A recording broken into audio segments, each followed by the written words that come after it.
Okay, so um, Rav Yair and I are, well, be sharing a chavruta this evening. We'll be learning together as we enjoy. And for me, it's a great opportunity because we never have the time to do that. I wish I could be learning together with Rav Yair, like we used to learn in yeshiva together many years ago.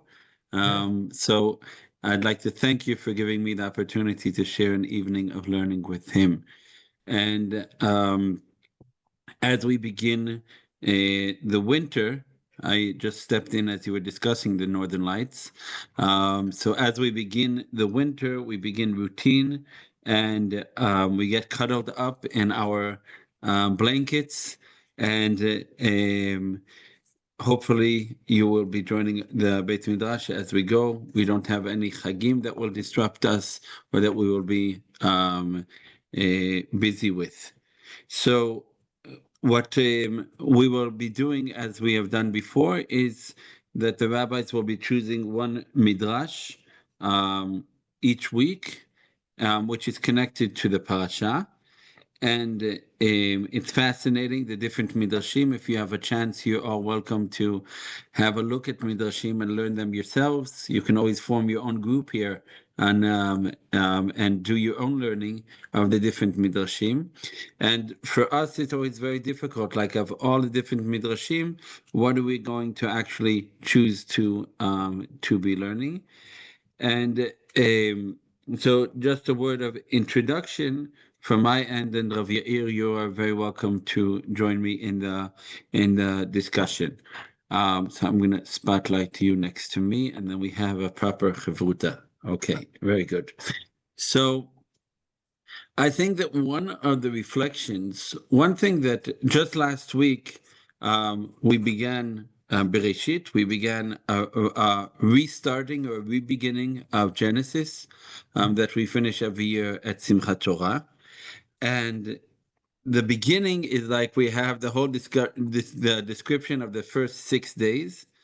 And then towards the end of last week's parasha, we start running through generation upon generation, 10 generations actually. And if we count the years, we've gone through about 1,000 years by the end of the parasha. Yeah. And this You jump into, parasha, I spoke about it at the synagogue. It was part of my drasha. I'll need to check from the Danish participants here who listened to the drasha.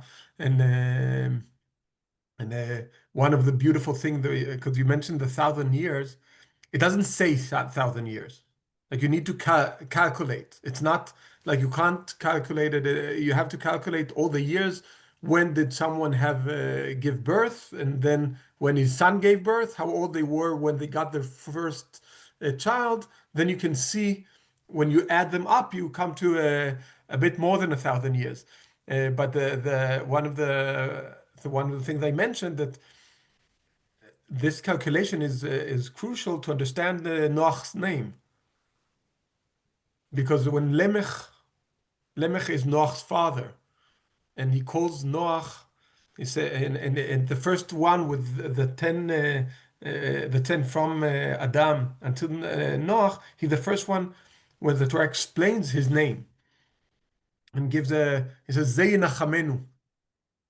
And it's like, why? What happened? Why now? After 10 generations, why do you need that? And what's help is that making all the calculations that you said to come to 1,000. That if you calculate, you can see that Adam died before Noach was born, and after Lemech was born. So Lemech was born when Adam was still there, and Noach is not born yet. So Noach is like the first child who's born after Adam, the first person, was created after he passed away. The first, and that is very relevant to the whole question of what is it about this Noach? What happened in this generation? So you can say that this was the first generation to face death in a natural way, saying, these people, they're not immortal. And what does it mean for us? What does life mean if we die? that puts everything that happened in that generation in a different light, because they do it in the light of that the first people now passed away. The first people died, and then we need to figure out, so what does life mean if we are not going to stay here? Why do we live? Why do anything matter? It's Sorry, I interesting when, burst into just yeah. the 1,000 years that you mentioned. And when we think of how much death plays a part in our everyday life, and right from psychologists to others who say, that our entire life is surrounded maybe a fear of death in the Western world today, and other ideas and other notions. So, but on the opposite, I'm going to take you back to Adam Arishon, when he thinks that the whole world is going to die because of his first sin, as the Gemara says, right? That which is very interesting and connected now, because according to, if we say that the world was created, right, just before Rosh Hashanah, so the world actually begins the first phase of the first year that humankind sees. The first thing he sees is the beginning of winter, and every day fades away, and he doesn't know that it's going to come back. And there's a very wonderful midrash that explains that Adam is sure that it's because of his sin that the world is slowly losing its light. Every day there's a bit less light, until it's just going to be no light left, until he gets right And he to the point fasts for which eight that. days. Yeah, so it's very interesting, this notion. Um, but to go forward a bit, I think, if we pass this 1,000 years, this week's Parashat Noach, is almost 1,000 years more, right? We Yes. end up with Abraham, and it's quite easy to remember. If you do the calculation, like Rav Yair was saying, you end up with the fact that Abraham was born in the year 1948. 1948, and 1,948 years from creation of Adam and Eve. So that's an easy way to remember, but it means that by the end of this parasha, we're almost 2,000 years into the creation. So it's a bit of a fast forward, and it's also a question of what is my reflection, of what is the focus of the Torah, and what we're looking at in this week's parasha. But um, one of the focuses I'd like to look on this week is the fact that Noach actually, and his family, lived through destruction, lived through the flood. And how does that affect them? Because, as Rav Yair, you were talking about death, but what about destruction? How do you look at the world around you as it's destroyed? And what does the world look like, and what is your reaction to being saved? And I think it's a very interesting, also moral lesson. In other words, how am I supposed to um, think? If I am a righteous person, right? The Torah says that Noach was a righteous person. So, how does it affect me that am I supposed to be happy that the evil is being destroyed? Or should I be sad that there's destruction in itself? And we can begin by the very famous commentary of Rashi, which is based on the Talmud, and then which is Dorotav. which we will begin, which I can show, and then from there we can go into a very interesting Midrash, Tanchuma, that we will study together. Um, okay. So the first passage in this week, right, in this week's parasha, Ele Toldot Noach.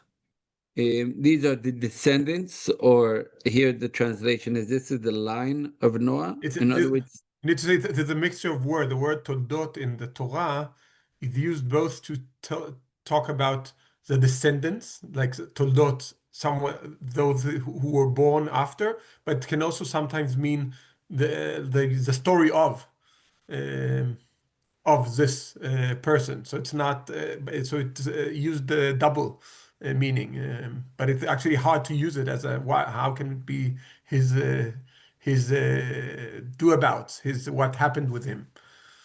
Well, I mean, when you look at the next pasuk, which we can see just below, so we understand that it's not about his children, because the next pasuk tells us that he has three children, Shem, Ham, and Yefet. So what does it mean, Ele Toldot?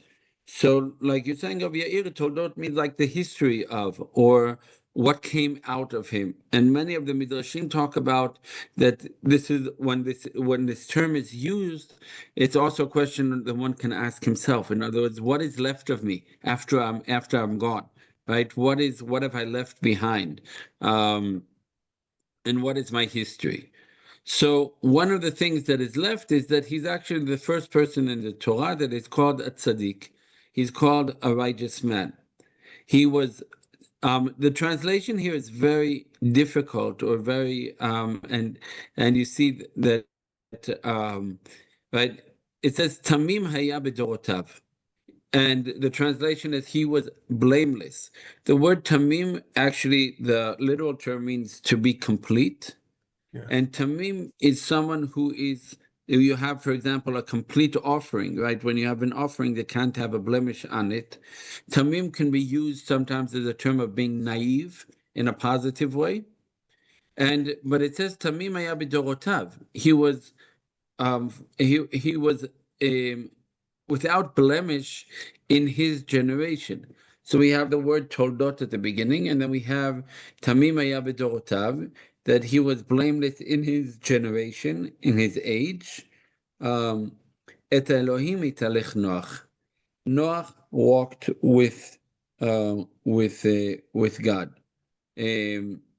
or God walked with Noach.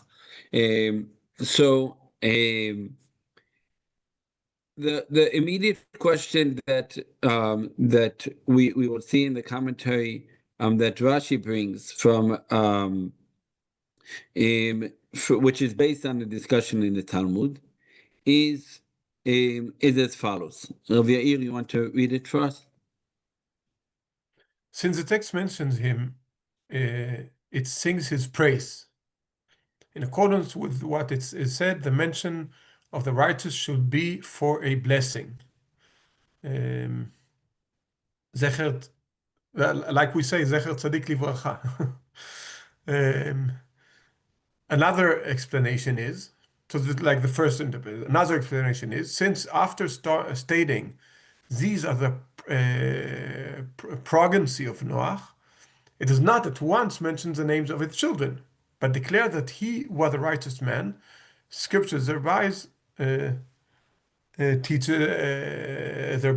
teaches you that the real progeny of righteous people are the good deeds.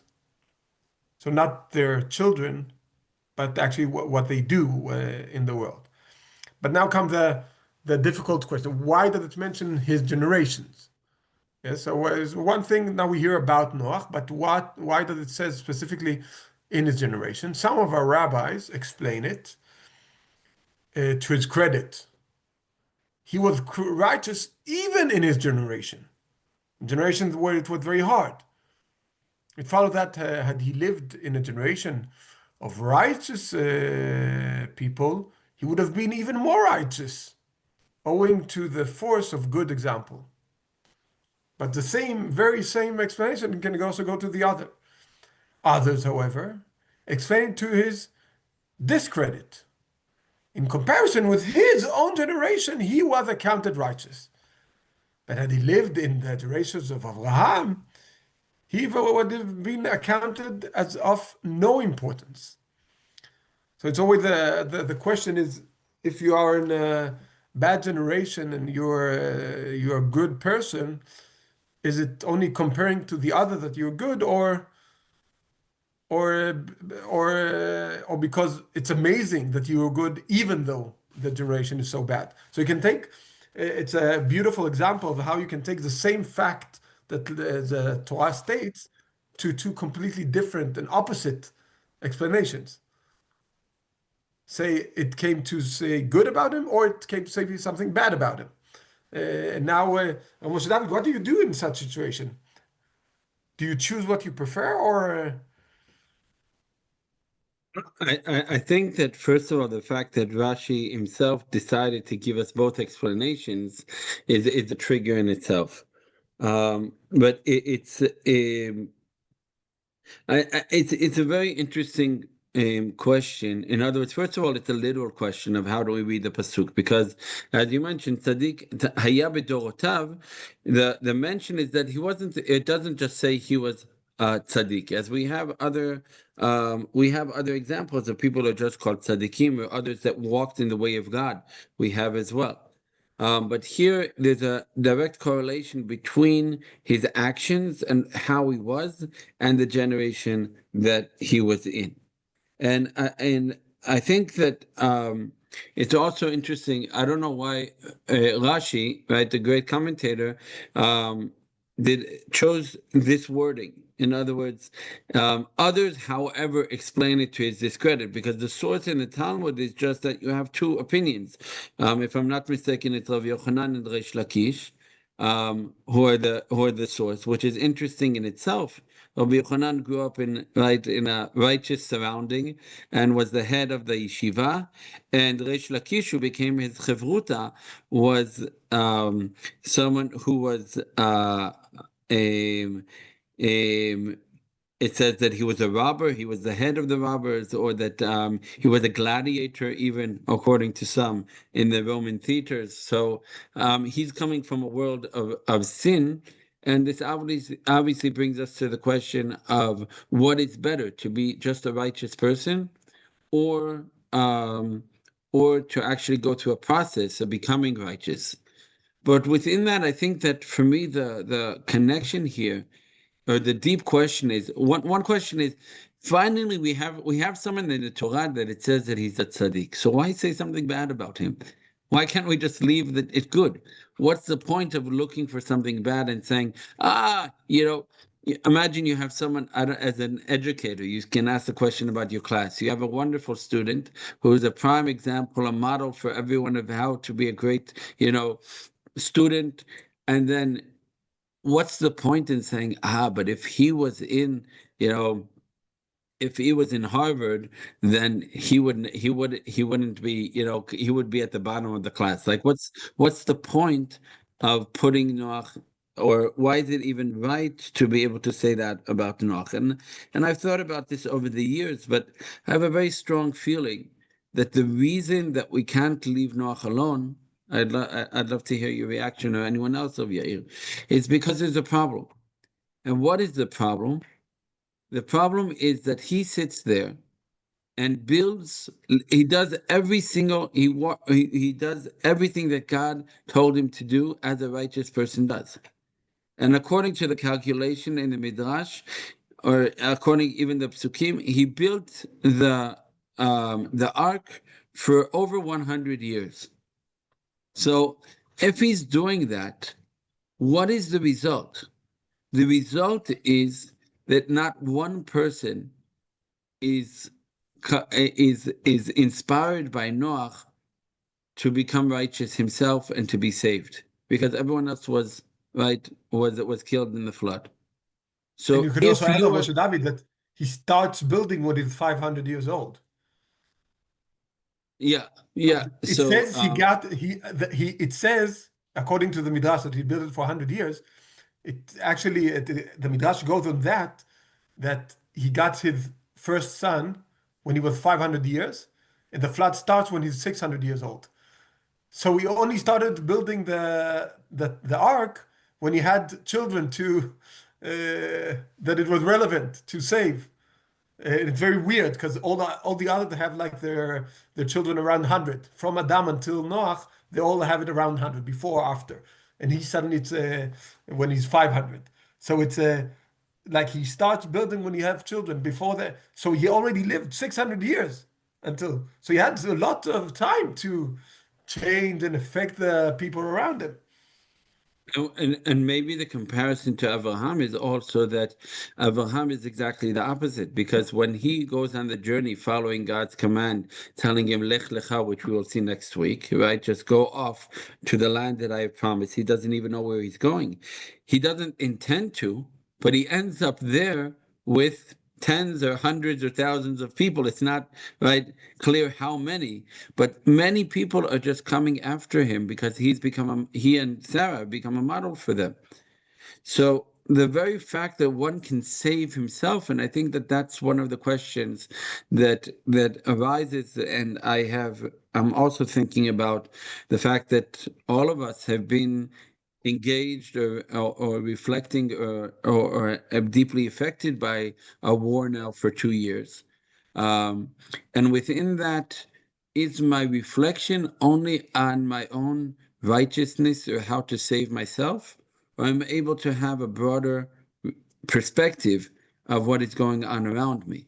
And if that there is destruction, then we see with Abraham again, and I'm using the comparison there, so maybe it's not so nice that I'm agreeing to the second opinion more than the first.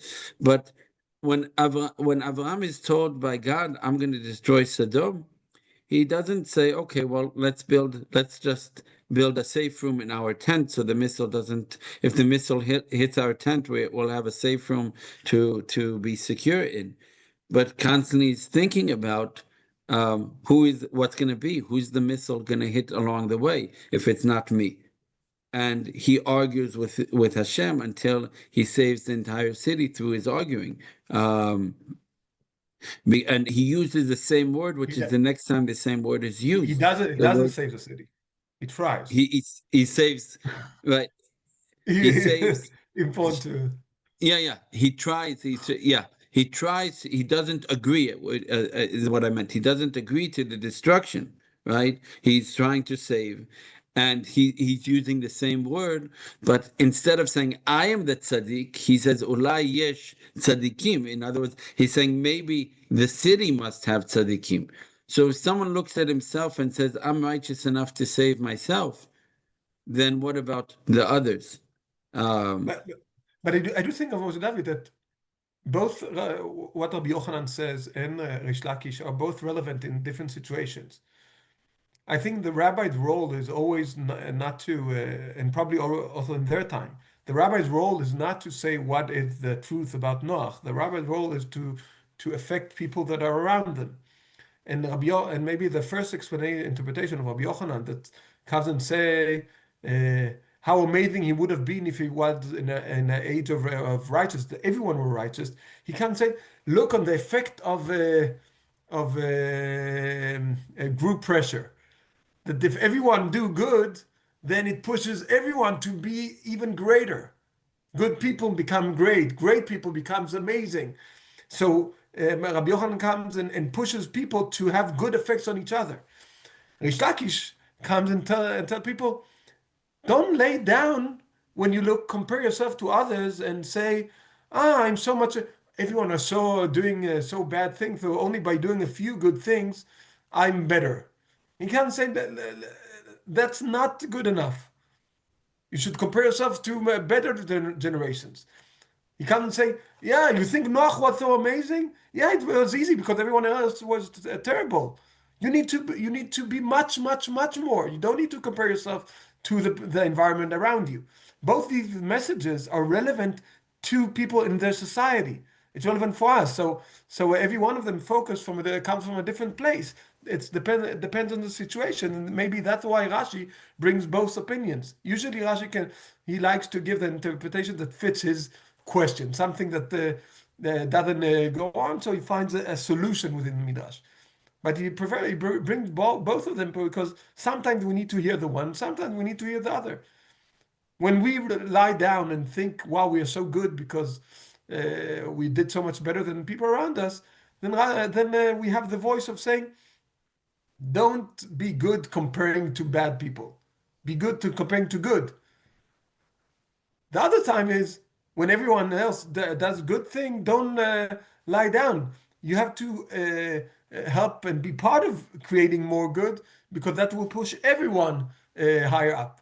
So in both situations, both Rabbi Yochanan and Rish Lakish push us to do more good, which is the message that every rabbi in every generation is supposed to say to his community, regardless which situation we live in. We have to seek to do more good, and it's not enough. I think that just again reflecting, I think on another point which has been very relevant for me in the last couple of years is my own self identity based on justification of a perfect goodness that I put forward. Because and then by saying that, and any criticism that I receive, I then justify by saying, well, he is worse, and he is he. Look at, how could you even claim that? Because don't you remember what they did to us on October 7th? And for me, I find that message is very superficial, because our identity should not be based on how evil the other is. And also, our own self reflection should also be, am I doing what is just? Am I doing what is right? And not because someone else did something to me. So I feel that coming from this midrash as well is a warning to say, if your whole based, going back to what Rashi's saying, if your self identity of justification of what you're doing is based on that you're better than the others around you, then there's something very much lacking. So it's Maybe both less, like you're. maybe what Moshe David, less is a part of what they did to us, more than whataboutism, right? That people can argue many times and say, yes, but what about the war in Yemen, or what about the war in Syria, and what about when you compare us to others? Not only that when we are involved in something, but also like comparing. Why do you go against us when you should go against so many others who also do evil things? So we go into this comparison debate about how bad or how good we are comparing to the other people who do war around us. Um, uh, so amazing, being better than Assad. Then wow, like this is not necessarily the one you want to compare it to. Get your comparison to. Are you as bad as Putin, or worse, or less worse? You have other options in the world. Maybe we need to try to compare more to Abraham and less to Hitler. Like, it's your choice to say, who do I compare myself to? If you go to historical perspectives. And many times those historical perspectives can be are never, the comparisons are never just in themselves when they're used against you as well. So I think that is, it's like a ping pong that you get into, that you don't leave. But I had a discussion with a very famous rabbi, Rav Rimon, in Israel, and we're talking about morals and ethics. Um, and he got like, he was a bit upset with the conversation that I was having with him about, which was very similar in a way to what we're discussing here. We have to bring forward ourselves to reflect on a higher level. And he said to me, you know what type of questions I receive from Gaza, from the IDF soldiers? Do you have the level? Do you understand the level of morality of what I've been asked by them? So I said, could you please share that with us? Because I'm tired of hearing this and that. It would be wonderful if we could just hear these questions and then be able to reflect on them ourselves and send them to other rabbis to share with their communities, so that we can have a discussion and understand. Because we that both the complexities, but also the moral questions that they are going through, instead of just justifying and saying we're the most moral, IDF is the most moral, in the world, whatever. I'm saying we have to go deeper. We have to look for something deeper and have to learn deeper than just saying tzaddik haya, just to say I am righteous, right? No, it's not enough to do that. There's more than that. But it's much easier to discuss about Noach in a different generation that we are not part of it, and discuss it in theory. So maybe we should go back to Noach. So let's we're gonna jump to our second midrash here. Um and where is it? It's in Midrash Tanchuma, Yes, this I know, but Noach 11. You sent me a link in the WhatsApp. No, I had it open here, and now did I lose it? I'm not. 1 second. No, it's open here. Maybe it's. Hmm?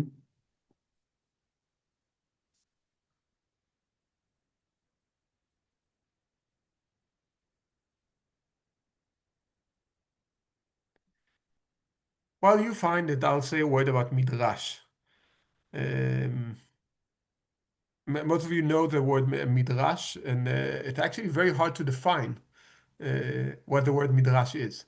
Um, uh, because it's a mixture of interpretation, and there are many different kinds of midrashim, many different kinds of commentaries on the Torah, and we tend to mix all of them together many times, and say they all come and explain what is written in the Torah, which is actually a wrong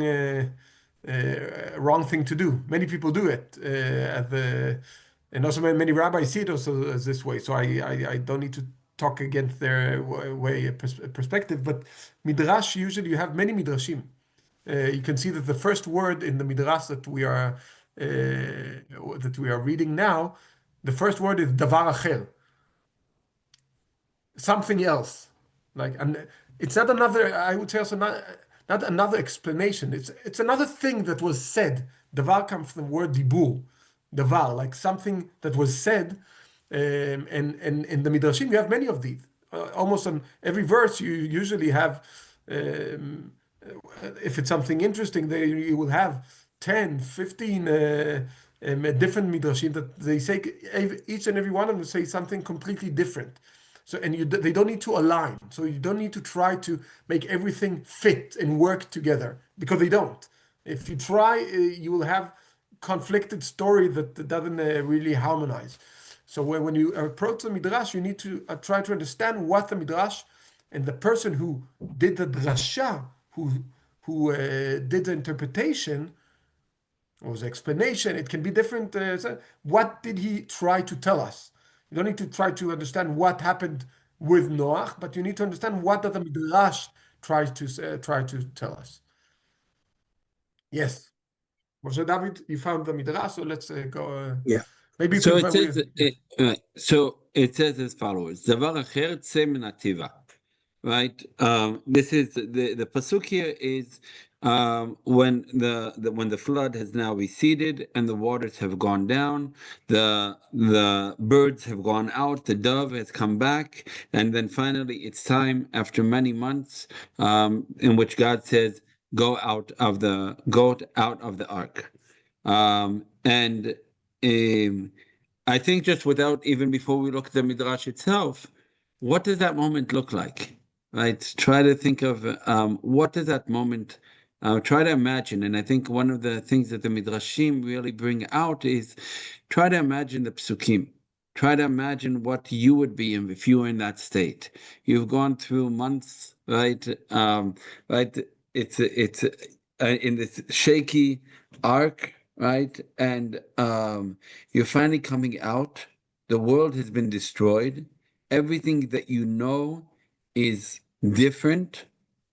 And what does that moment look for you? And you haven't seen Earth yet.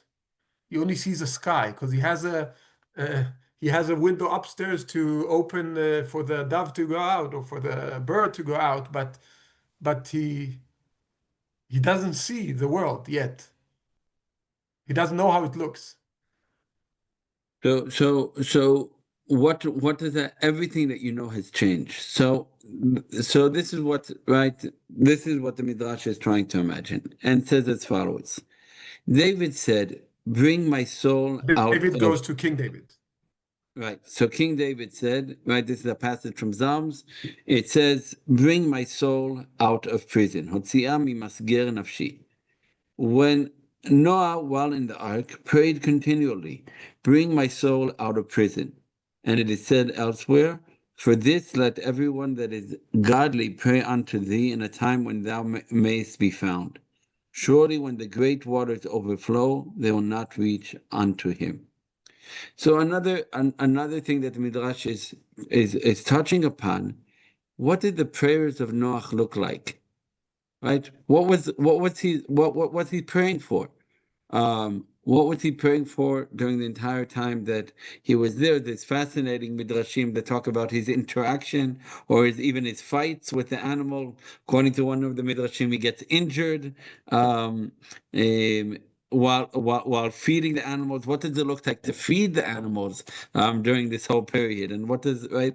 Many questions that one can try to think of, but the state in which he's actually in a prison, in a sense, which is, I think, the fact that the Midrash puts it as such is fascinating, because when we as children, or maybe simply, right, read the parasha, then he's going to be saved, right? Um, he's stepping into what will save him, because we know the end of the story. Whereas for him, he's stepping into confinement. And that in itself is very interesting. In other words, when we think of different things in our own lives as well, could it be that certain stages we thought we were stepping into something which was really confining us? We're stepping into a prison, when in the end of the day, whatever that prison was, it was saving him. So what does Noach's what are his prayers when he's in this in there? And what it says is he prayed continually, bring my soul out of prison. In other words, it's not about his physical state, it's not about his physical body, but his meditation there all of the time, right? Is these words Mantra. from Psalms. Yeah. Yeah, his It's as if mantra, he right? says three words all the time. The only thing he does. It's created like we would think that it's sometimes, but the Midrash underlines היה מתפלל תמיד הוציאה ממסגר נפשי. All the time he was in this state of mind, which is very hard because what we read, he builds this teva, he prepares for it, he knows he's going in, and this is supposed to be his rescue. And instead of saying hallelujah God for rescuing me from the flood, he said, take me out of this prison. It's like that's not the state of mind that I thought I would read when I read the parasha in the text. Like it's comes and says, no, this was he saw himself as if he was in prison. And finally, it says here, so Hashem actually answers him. The Holy One, blessed be He, said to him, Noach, I have decreed that you're not to depart from this ark in 12 months, or 12 months have elapsed. In other words, if you calculate it, right, it's an entire year until the waters go down, and then until he's able to leave. Which So, strengthened even more the feeling of prison because it's like until you finish your sentence, right, and until Hashem your said, 12 I've month, decreed. In other words, yeah, it says here, I've decreed that you are not to depart from this ark. In other words, it has nothing to do with the world anymore. Now it's all about him, the because the world world already is already finished 40 days. right. Exactly. And one of the questions that can be asked is, why does the process take so long? What is the process between 40 days and an entire year? Between Hashem destroying the world for its actions, or purifying the world with the rains and with the waters from the actions of humans, and restarting or refreshing the world. But then why does it take so long? And there's no answer to that question here. But it's part of it has to do with Noach. And maybe that has to do with him being able to restart his life after deep reflection on where he is and what the world should look like. I don't have an answer, it's just a thought, right? But the decree here is about him. You are not to depart from this ark until 12 months have elapsed. Not from this ark, from this prison. So even God tells us, calls it, שלא תצא מן המסגר הזה. Yeah. So God also called it prison. We haven't seen anywhere else that he called it, but in the reaction, he said, no, no, you're not out of this prison until the 12 months are over. As you said, it's almost like a prison, it's like a sentence. Right, Yeah. and it's very different than what we would have thought of reading the psukim. וכן ישעיהו אמר, כה אמר השם בעת רצון עניתיך, לאמור לאסורים צאו, לאשר בחושך יגאלו. That thus said the Lord, in an acceptable time have I answered thee, and in a day of salvation that I have helped thee. saying to the prisoners, "Go forth to them that are in darkness, show yourselves." So the Midrash continues, and taking this passage from Isaiah, to say to the prisoners, "Go forth," right, implies that they're right. It's interesting because it also says about Noach. It's the same word that is used when it says "Tzei min haTeva," that you shall exit the teva. So go forth. And here's a play on words that is difficult to translate, because asurim are prisoners and isurim are things that are prohibited, right? And there's a famous passage by Shabtai Tzvi, right? Baruch Matir Isurim, right? That he says God has allowed us things that were prohibited before, which is the same play on words. But so going from this idea of the prison, something had been prohibited to them before they were allowed to, because you're being set free. So what does this imply? Implies that they were enjoined, in other words, they were prohibited from sexual intercourse. Why is that? When the world is overwhelmed by suffering and destruction, men are forbidden to fulfill the command to increase and multiply. Surely, while the Holy One, blessed be He, is engaged in destroying the world, men should not strive to populate it. Joseph behaved accordingly. He indulged in intercourse with his wife only prior to the years of hardship. As it says, and unto Joseph were born 2 sons. When were they born? In the years preceding the famine. This is no, show back the text because it's this is surprising in so many ways. We would expect, like, my automatic, natural way of thinking would have been opposite. Let's find light in time of darkness. Let's try to create life. Let's try to, and here it comes, and it's. I think it surprises my natural thinking. I don't know if you feel the same, but this is definitely not the way I would assume that God is destroying. So why is destroying? Let's start building at the same time. So no, the time destruction, you don't. It actually it reminds me a bit about the prohibition of intercourse during Shiva. That is also like in the time of mourning of the death, you're also not allowed to be have sexual relations. So this is there's something about in the time of death you shouldn't. That's a wrong time to be engaged in creating life. But I don't know. For me, it literally was surprised. Don't you like? Don't you have the same feeling, or what do you think? I think that if we look from the angle, I agree that it's surprising, but from um, sometimes imagine if someone, going back to your example of mourning, okay? So if you walk this week, I went to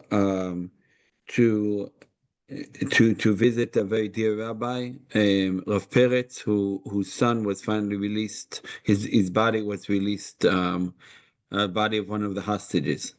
Um, so it was very deeply moving to see how inspiring he was, the father, and what a closure it was for them, and to hear the stories of the soldiers that were there telling the bravery, which is incredible. I said afterwards, we have stories that we grew up with, and every single soldier is now like that. And you see a young soldier in front of you who's 19 years old, who's telling the story of, which was his own story on October 7th. And it was incredible to be there.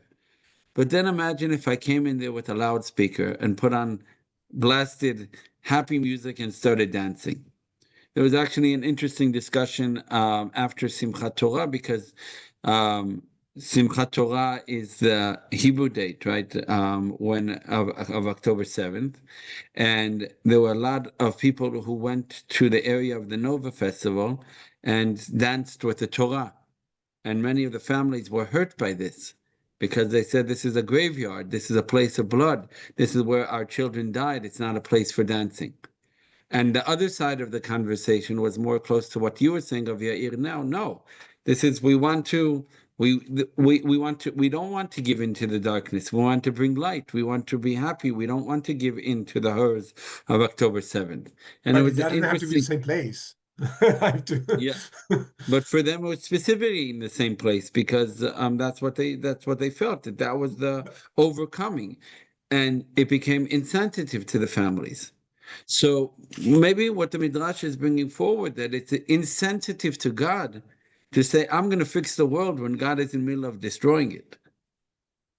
Right now, there's something which is happening, which is very, it's similar in a way to there's another midrash, a very famous midrash that that the children of Israel, they all start dancing at the Red Sea, because they had been saved, and the angels start dancing, and then God says to the angels, "Be quiet. The humans that I have created are drowning in the sea. It's not time to be to dance and to be To joyful." sing, yes.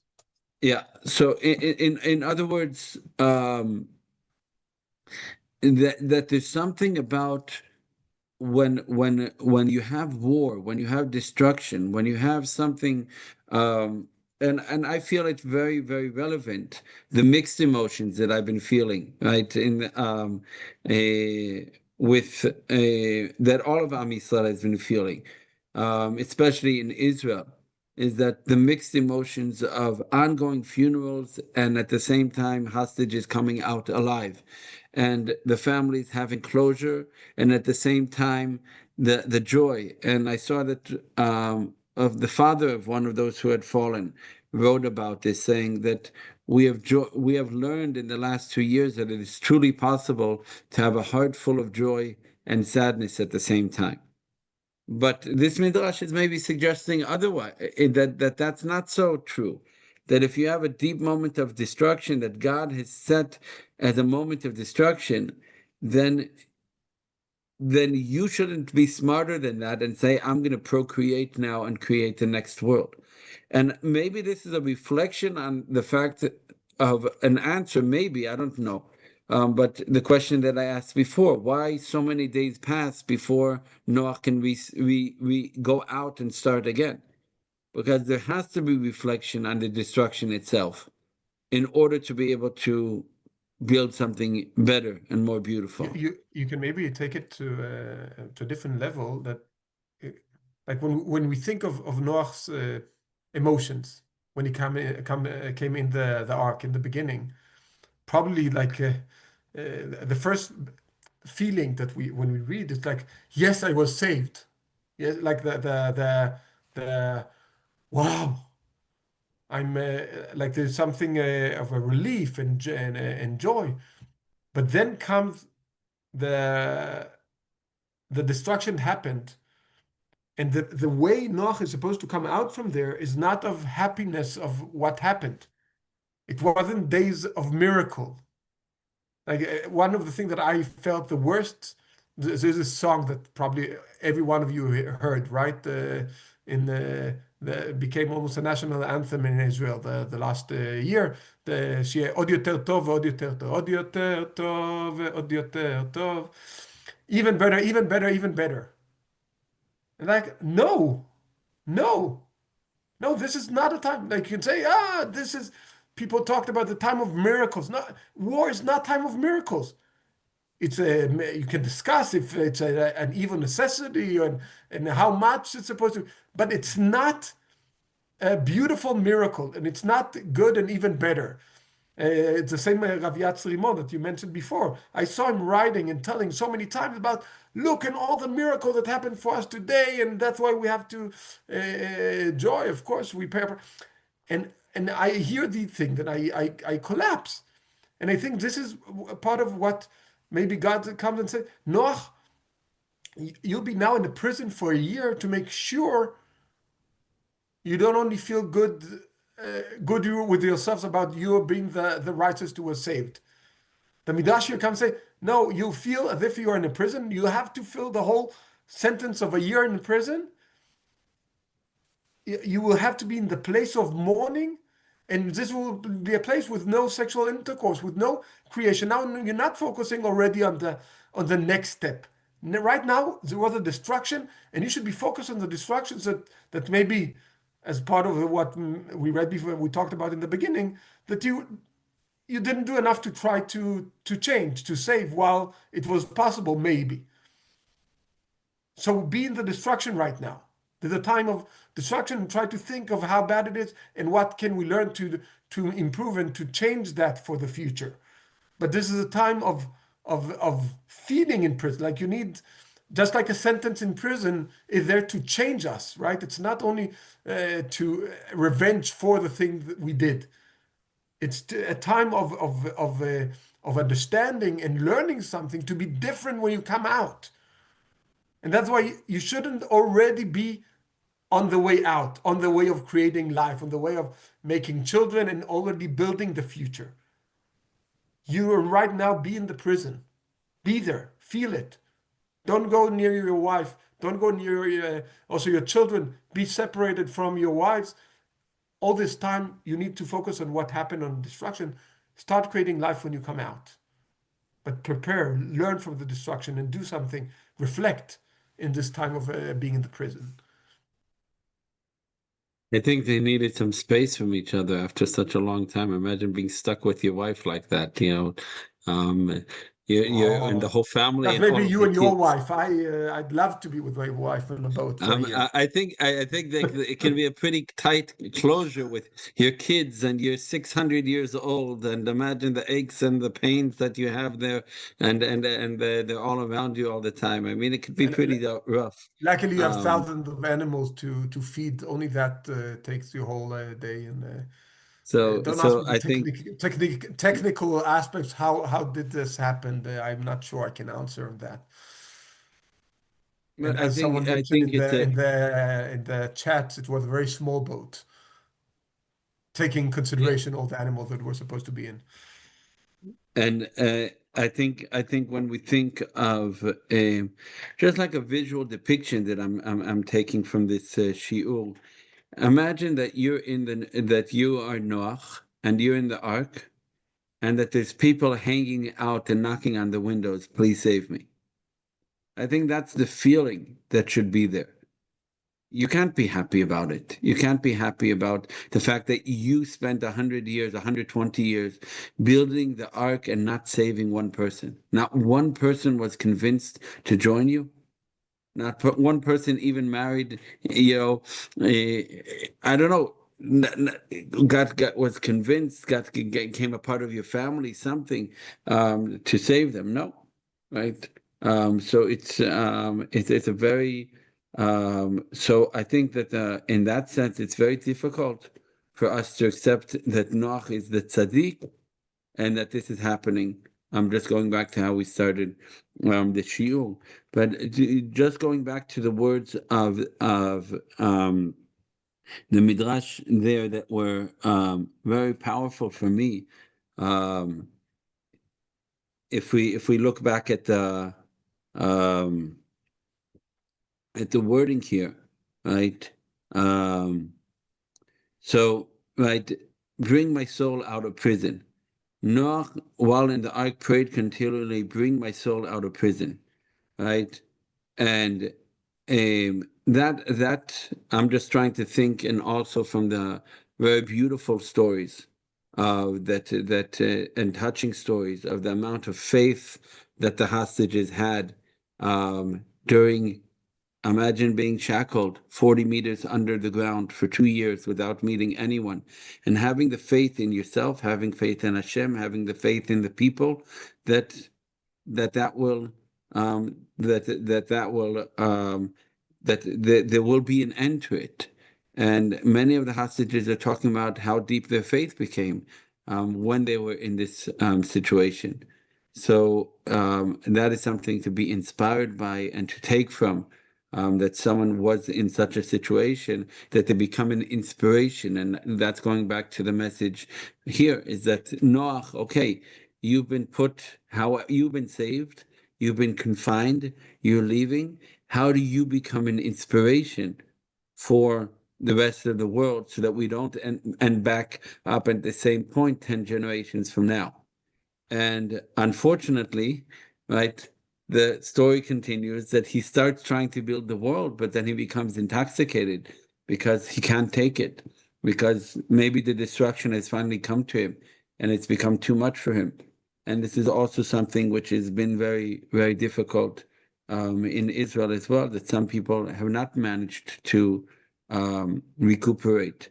And some of the families or the mothers of families of hostages who have taken their lives after 2 years of not managing to cope. Survivors of the And Nova, some of the heroes um, who fought and during and October uh, 7th. Yeah. and that this destruction stays with us, and it leads a lot of light, right, and a lot of inspiration and a lot of connection with those around us in order to manage. We won't manage it alone. And that's also a very powerful message here that Noach lives with his wife. I was joking about it before, but he managed to be with his wife for 1 year, right, in this confined, right, and with his children there. And they and the The whole Midrash, the part that we didn't read because of the time, explains where this Midrash came to the conclusion that they were separated. It's because in the beginning, when they came in, it says Noach, his sons, his wife, and the sons' wives. Well, when they go out, it's Noach and his wife, and his son and his sons and their wives. So in the beginning, it was with the mechitza. It was first the men and then the women. And then in the end, it was every man and his wife walks out together, ready and for the task that is really the big task that is in front of them of rebuilding the world. which is based on family, which is based on Yes, them coming out as one family, right? That me as one person, it's not going to manage. You can be a righteous person, but going back to what is the example that carries on is the families, and we see that following that in the following examples, that family becomes more and more important until Abraham, and right down to Yitzchak, right, and Rivka, down to Yaakov, who finally create Bet Yaakov, the house of Jacob. That is the above everything else. The powerful message here is that it's not about being righteous. It's about being righteous means caring for those around you, saving those around you, being an inspiration for them, giving them the energy and power that they need, and doing that through the model of family, which is the basis of Judaism. As my dear Rabbi of Steinsatz reiterated time and time again, that's at the end, that's what it's all about. It's about a family. Um, so thank you, Rav Yair. And thank you. some of these thoughts have been for me provoking in terms of my own reflections for sure. And it's a process that we're all going through right now, constantly, I'm sure. Many, many thoughts that and reflections. And what we've seen tonight is how rich the midrashim are, that you can open a midrash and learn together for an hour on things which are deeply reflecting what is reflecting for you during these times. Yes. So, Personally, for me, it's even a double. Like when you chose this midrash to talk about, I came back yesterday from Theresienstadt, the ghetto, the concentration camp that the Danish Jews were taken to, and the horrific views from there, like really rocked me, um, and it fits very well the aspects of how to treat destruction and time of rebuild and how and what is the right reaction to this and to its yeah. So thank you for choosing this midrash, Moshe David, yeah, and and for in studying. Bezrat Hashem, we take from both sides of the midrash, like you said. It's that whatever we need in order to, at the end, be inspired, not to be taken down. And Yes, I hope that for all of you as well, right? Not to be dragged down, but rather to be uplifted and to say, okay, what is the model? How can I uplift myself? Where's the light? All right, it says that Hashem, when he says to Noach, he's confining him, but he says, "Tzoar ta'aseh teva," right? That the basic, right? The only one of the basic elements of the ark was having a light, have something to look up to. As a one of the hostages who was freed again, he just says, "I don't want to see a phone. I just want to look at the heavens. I just want to look at the sky all day." Yes. So he said, "I haven't seen the sky in 2 years," and he just wants to look at the sky. So that's a sad and beautiful at the same time, which is, I think, really a good summary of what this midrash that we've learned tonight. Thank you so much. Thank you, all of you, and Right. Shana Tova, and back on track on studying the Torah. Thank you all for joining us tonight. Yeah, if anyone wants to mention anything, you're very welcome. I'm sorry we got involved, Rav Yair, in our Chavruta learning, and we didn't give enough attention to all of you. I'm sorry. But our time is now up. So Laila Tov and Shavua Tov to everyone. שבוע טוב, תודה. And Shabbat Shalom with Thank you. Ravi. We can already start. Yes. And we can already say Shabbat. And Chodesh Tov, we begin the month of Cheshvan. Mar Cheshvan, Chodesh Tov, Bezrat Hashem, may we only have good news and good tidings. Amen.